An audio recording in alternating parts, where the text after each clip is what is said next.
Thumbnail দেখে বুঝতেই পাচ্ছেন আমি কি বিষয়ে কথা বলতে চাইছি। তো সিআরটি টিভি যাদের বাড়িতে আছেন,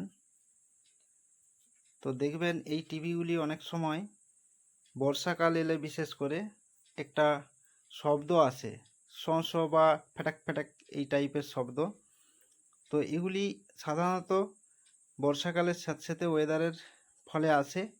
এর যে ইএসটি ক্যাপ, এই ক্যাপ থেকে ভোল্টেজ লিকেজ হয়ে যায় এবং ওয়েদার স্যাঁতসেঁতে থাকার জন্য আর্থিং পেয়ে এটা পার্কিং হতে থাকে। তো এই সমস্যার সমাধানের জন্য আমাদের যে ইএসটি ক্যাপ আছে, তো সেই ক্যাপ চেঞ্জ করতে হয় এবং এখানে আঠা ইউজ করতে হয়। তো এখানে আমি বার্নিশ ইউজ করছি, বার্নিশও ইউজ করা যায়। তো দেখুন এখানের যে বার্নিশটি আমি ইউজ করছি সেটি একটি কোনো তুলির সাহায্যে লাগিয়ে নিচ্ছি ভালো করে। ক্যাপের যে মিডিল অংশ সেইখানটা বাদ দিয়ে চার সাইডটা ভালো করে লাগিয়ে নিচ্ছি। তারপর ক্যাপটি এখানে আমি লাগিয়ে নেব একটু শুকনো হওয়ার পর। তো এরকম সমস্যা যাদের হতে থাকে তো এটি দ্রুত কাজ করে নিন, নাহলে এটি আরও অনেক সময় বড় সমস্যা হয়ে থাকে। মানে ইএসটি অনেক সময় বদলানোর প্রয়োজন পড়ে যায়। তো সেক্ষেত্রে অনেকটা ব্যয় সাপেক্ষ কাজ, কিন্তু ইএসটি ক্যাপ চেঞ্জ করতে গেলে সামান্য একটু খরচা হয়, যেটা সবার নাগালের মধ্যেই পড়ে। তো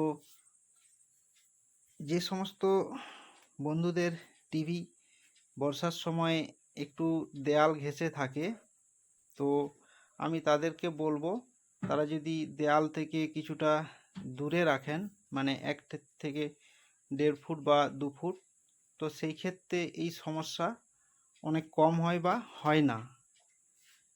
কিন্তু যারা দেয়ালের একদম ঘেঁষে রেখেছেন তাদের ক্ষেত্রেই এই সমস্যাটা বেশি হয়ে থাকে। তো দেখুন আমি যে পুরনো ক্যাপ আছে সেই ক্যাপটি খুলে ফেললাম, এর পরিবর্তে একটি আমি নতুন ক্যাপ লাগিয়ে নিচ্ছি।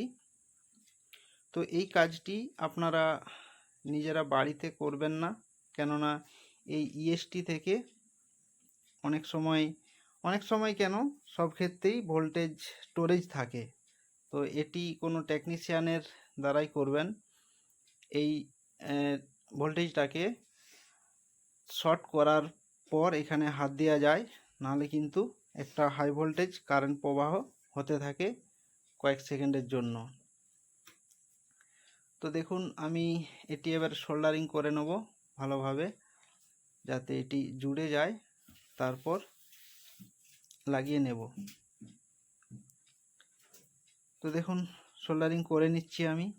এখানে সোল্ডারিংটা একটু ভালো করে করবেন, কেননা অনেক সময় লুজ হয়ে যায় পার্কিং হওয়ার ফলে। তো দেখতেই পাচ্ছেন আমি খুব ভালোভাবেই সোল্ডারিংটা করছি, একটু মোটা করে। তো আমার সোল্ডারিং করা হয়ে গেছে। এরপর আমি ক্যাপটিকে ভালো করে লাগিয়ে নিচ্ছি। যে সমস্ত বন্ধু আমার চ্যানেলটি সাবস্ক্রাইব করেননি অতি অবশ্যই করে নিন, এরকম নতুন নতুন ভিডিও পাওয়ার জন্য। তো ক্যাপ বসানো কমপ্লিট হয়ে গেছে। এরপর আমি এইচডি ক্যাপটি মনিটরের মধ্যে লাগিয়ে নিচ্ছি।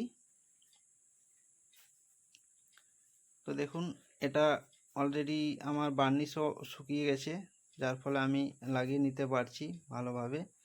এটিকে হাত দিয়ে প্রেসার আঙুলের মধ্যে প্রেসার দিয়ে ভালো করে চাপ দিয়ে দিয়ে লাগাতে হবে, যাতে কোনো রকম ফাঁকা না থাকে। তো আমার এটাও কমপ্লিট। তো এরপর আমি একটু ইলেকট্রিক দিয়ে দেখতে থাকবো এতে হচ্ছে কিনা, পার্কিং হচ্ছে কিনা বা সাউন্ড হচ্ছে কিনা।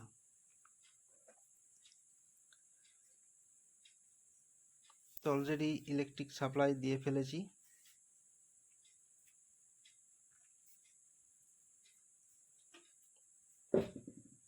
তো দেখুন অলরেডি আমার লাইট চলে এসছে। তো এখানে কোনো সাউন্ড কিন্তু এখন আর হচ্ছে না।